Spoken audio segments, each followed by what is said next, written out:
Welcome to the Worthy Revolution, a community of inspired, heart-focused, faith-founded, Christ-centered, success-minded believers impacting the world through their mission, their business, and their stories. What I know now is I thought I was going for meaning. Turns out I found surrender instead. And today I can tell you that meaning follows surrender. We often want a life of meaning, but we're not willing to give up the life we're currently living, whether it's comfort or ease, or even we don't even want to be healed because it means we'd actually have to stop being a victim. We'd actually have to get up and do something with that freedom. Welcome to the Worthy Revolution. I'm your host, MIMIKA, and today we're going to talk about how to be you, who you are already. Rebekah Lyons is the author of You Are Free, Be Who You Are Already, and Free Fall to Fly, a breathtaking journey toward a life of meaning. Alongside her husband, Gabe, Rebekah serves as co-founder of Q Ideas, a non-profit organization that helps Christian leaders winsomely engage in culture. She's a mom of 3 and finds joy in raising a special needs child. Rebekah wears her heart on her sleeve and a benefit to her readers and friends alike, and invites everyone to embrace the unique calling that God has for each of us. So welcome, Rebekah. Welcome to the show. So excited to have you. Thank you so much. Excited to be here. Well, I so appreciate you taking time out of your busy schedule, because you have definitely got a lot going on as a mom, as a founder of a whole enterprise. You have a lot going on, and you're an author and a speaker, which is amazing. So I know our audience are going to really love what you have to share, because your book definitely speaks to where a lot of where we are, right, as moms dealing with that inner turmoil, that sort of like feelings of anxiety and depression. I know I've been there too. So before we get into the juicy bits of how you got there, tell our audience a little bit of a backstory, like how you got to doing what you're doing today. Okay, let's see, where do we begin? My husband and I just celebrated 20 years, but about 15 years ago, we co-founded a nonprofit that we've just run together for the last decade and a half. And 3 years into our marriage, we had our firstborn son who was diagnosed with Down syndrome. So that kind of shifted our trajectory, just like any life-altering event might do. And I would love to say that we just kind of walked into this with so much confidence, but honestly, it's like you just do the next right thing. And so when our son was born, it just increased our willingness to risk and to go after the things that mattered most in our hearts. And so my husband quit his job of 5 years as vice president of a company. And we had enough savings for 6 months. And we just said, let's go for this. And so it's been awesome to say it's been 15 years now. We've had 2 children since, and we're about to adopt a 5-year-old. So talk about risk. It never really ends, does it? Wow, that is amazing. And what I find amazing about that story is most people would crumble and think, what's happening and take it as a bad thing. But you guys are like, you know what? We're going to just risk it all, which is so awesome, because what's life for, right, if you can't take those risks and step out and doing those things? So that is a great encouragement. Now, you definitely are busy with what you're doing with your foundation. Give our audience a little bit of an understanding, because I also had to kind of read a few things on your website to understand what it means to do engaging culture. Tell our audience, what does that mean exactly? Absolutely. So our nonprofit's called Q, and the website's qideas.org. And our kind of tagline is stay curious, think well, advance good. And I hope that's the posture that we always have as lifelong learners, right? You're not growing if you're not growing, you're dying. Sorry. If you're not growing, you're dying, and you're not growing unless you're learning. And so I love to we host these annual events around the country, and our idea was to connect people in arts, media, government, policy, education, who all have a faith in God, who bring that to bear at their secular space. And we want them to know each other. We want to know the church to listen into what these people are facing in the everyday, like what do the tensions of our time look like? And so we host an annual conference every April. We also satellite in about 150 cities every fall for something we call Commons. And so we hear from a lot of presenters who are creating good in their city on a city civic level. And then also we hear from national speakers on a national level. So we pull in voices that are in mainstream culture. We pull in voices that are locally in their governments, whatever that might be. And it's just been amazing to see how we learn together. I mean, that's amazing. It's kind of like really equipping marketplace ministers, because not all of us are, well, sometimes we think we're not in ministry because we're not standing on a pulpit, but a lot of us are in ministry. And that's what I love. It's exactly where I'm at as well, encouraging people who are in the marketplace, who are working, who are dealing with people on a secular level, but bringing God into the story, which is really amazing, and speaking their language, right? So you must be seeing some major impact through what you guys are doing. I think the greatest impact we see is when we put amazing people in one room and we just step back and watch. And those collaborations just happen naturally. We might put someone in business who can fund something in the social sector. We might put someone in education that also wants to put in some resources in a church for students, for children. So I feel like we just get good news all the time by just saying, here's how these people are putting their passions together and they're advancing common good wherever they are in their city. And then it also spills out, those stories get told nationally, which is really fun. Wow, well, that's amazing. And I definitely encourage everyone. We'll have all these links in the show notes as well, so you can go and check out what Rebekah does. But definitely, let's swing around and tell us a little bit about you. Now, our audience are pretty much like you too, right? We're working moms, we have kids, we're running businesses or communities or ministries, and sometimes life just gets hard. So tell us a little bit. I mean, you write about this in your book, and, from the outside looking in, a lot of women, we tend to compare ourselves to each other and think, oh, well, she must have it all together, right? Because she looks so perfect. But sometimes there's this inner struggle. So tell us about that and what made you feel like you needed to write your book to encourage others.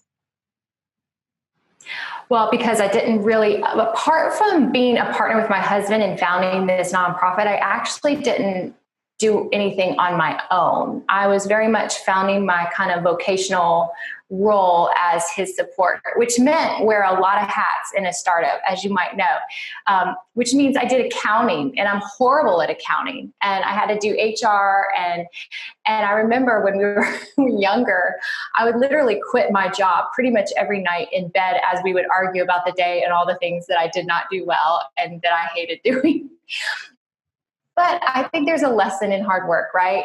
You don't know what you don't know, and the learning is in the doing. So I learned a lot about nonprofit work just by simply having to trudge through it.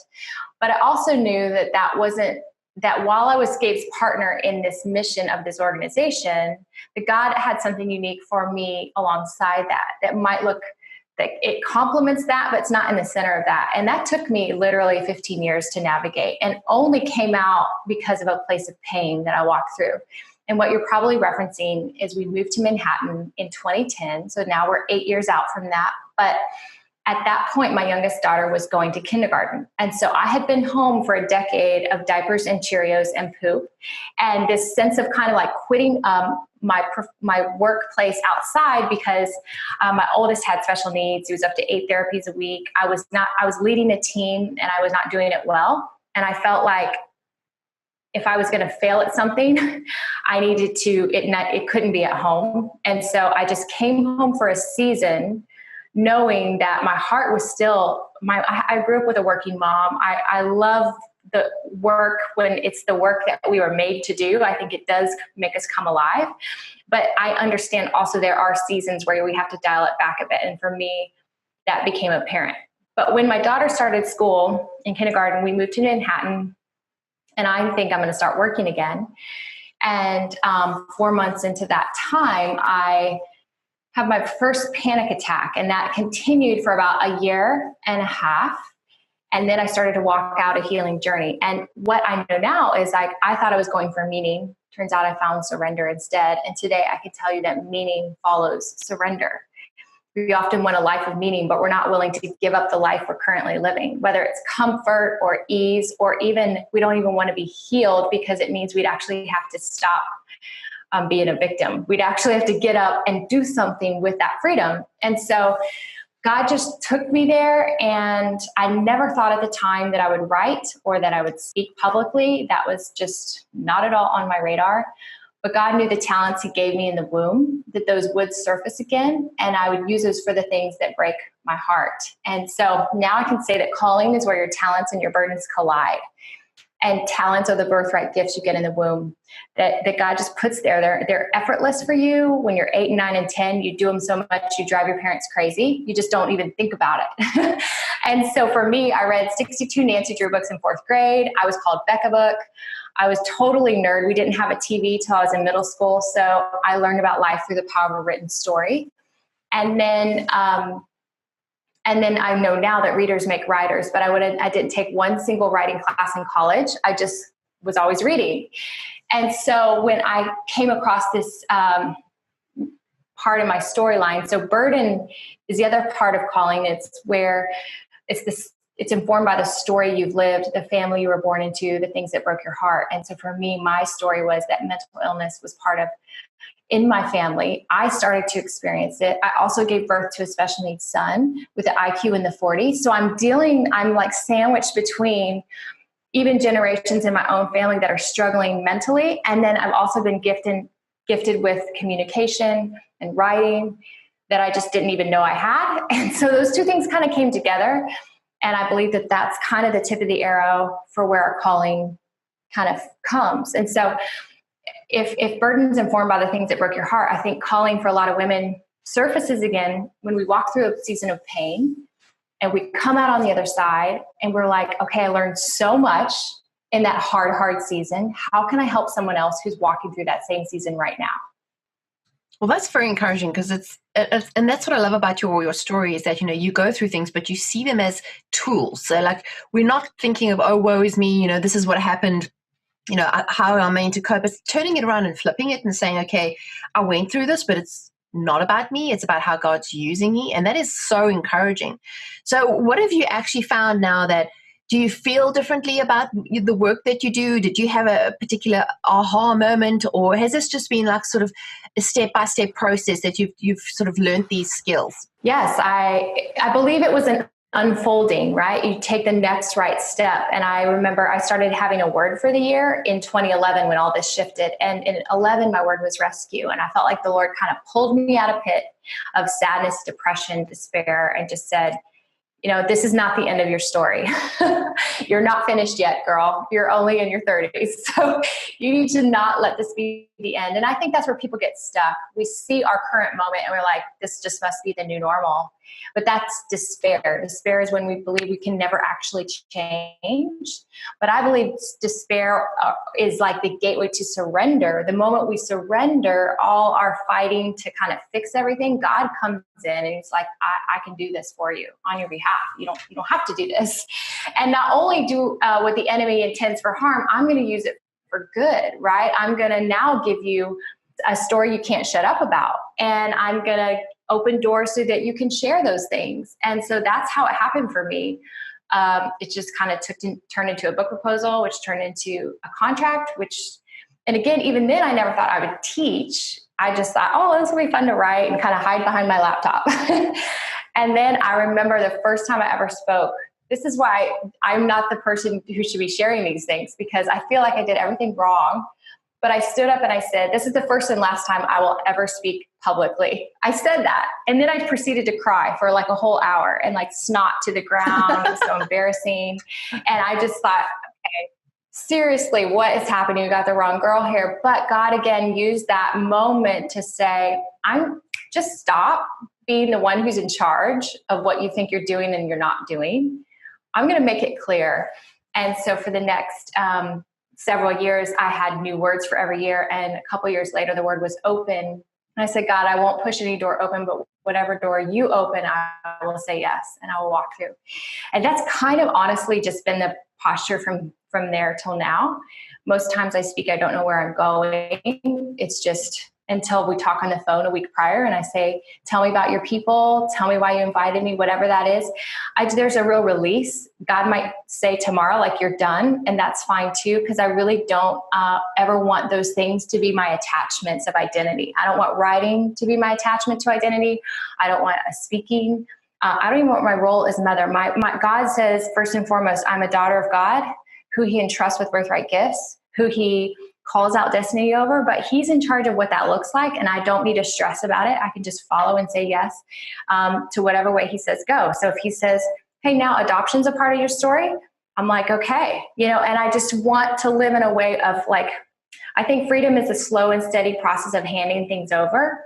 And so I want to continue to have arms open, palms open to release, because I think that's actually the life that was always intended for us.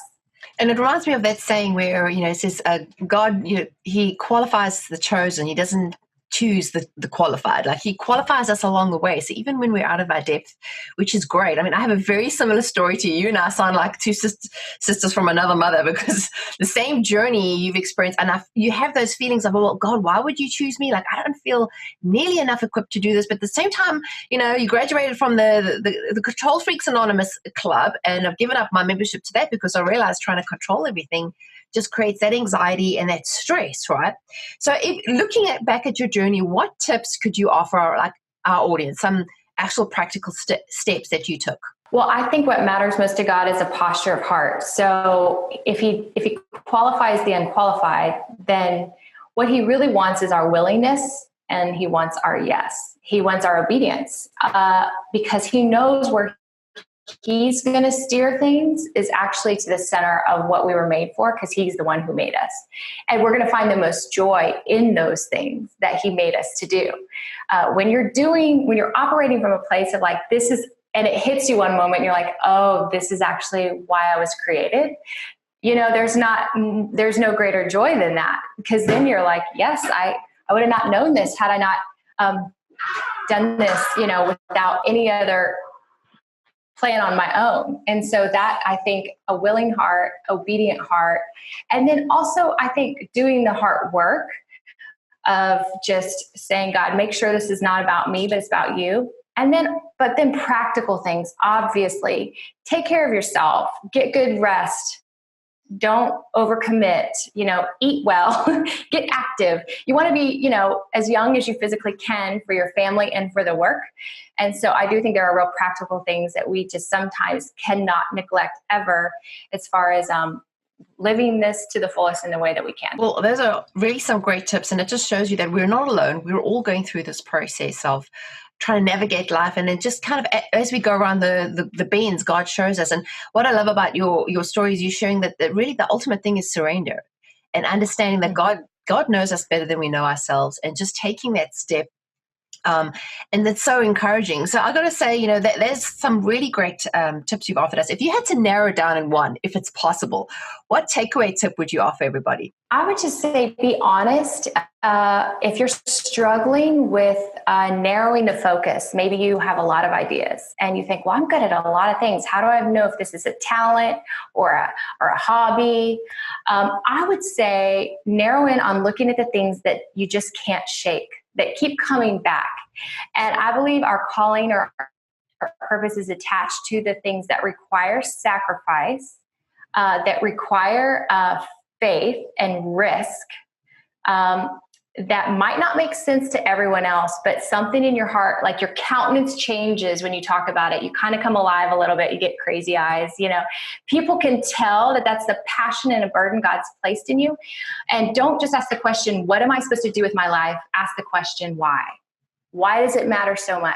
Because if you can answer the question why, God will obviously give you all the tools and resources and the team and bring people around to help you answer what and how. But you are the only one who can really answer the question why. And when you know that, then that's kind of your steer. That's your rudder. That's what keeps you kind of centered.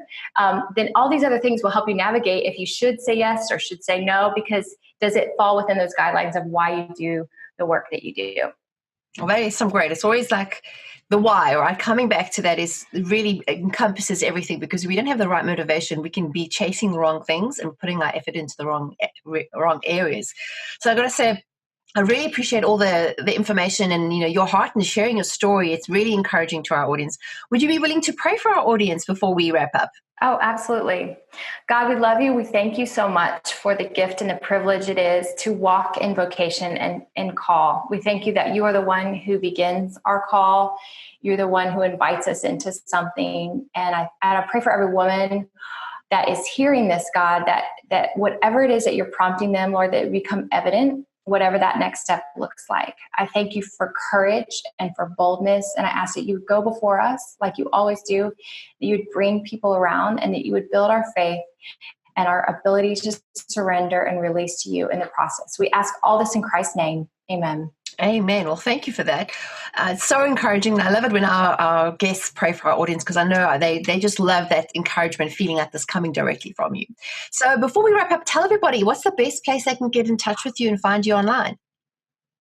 Sure. My name is RebekahLyons.com is my website. So, and my name is spelled a little different, RebekahLyons. So RebekahLyons.com. And then you can find me at Rebekah Lyons on all social media, Twitter, Facebook, Instagram.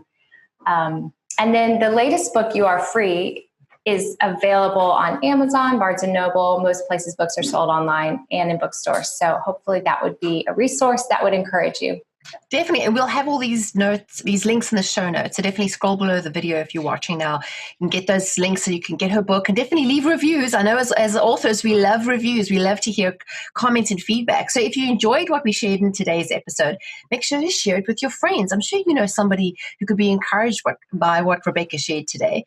And if you want more freebie resources that we only share with our newsletter community, go to worthyrevolution.com and you can claim our free goodies, which includes a free ebook and some digital downloads like screensavers with scriptures on. And again, if you loved what we had to chat about today, leave your comments, any feedback, aha moments, we would love to know. And as always, reach out to our guests and say thank you so much for them for sharing their awesome stories on the podcast today. So I'm going to say thanks so much, Rebekah. I really appreciate you fitting me into your busy schedule, and I look forward to hopefully meeting you in person sometime soon. Yes. Thank you so much for having me. You guys have a great day. Take care, everyone. Till next time. Bye.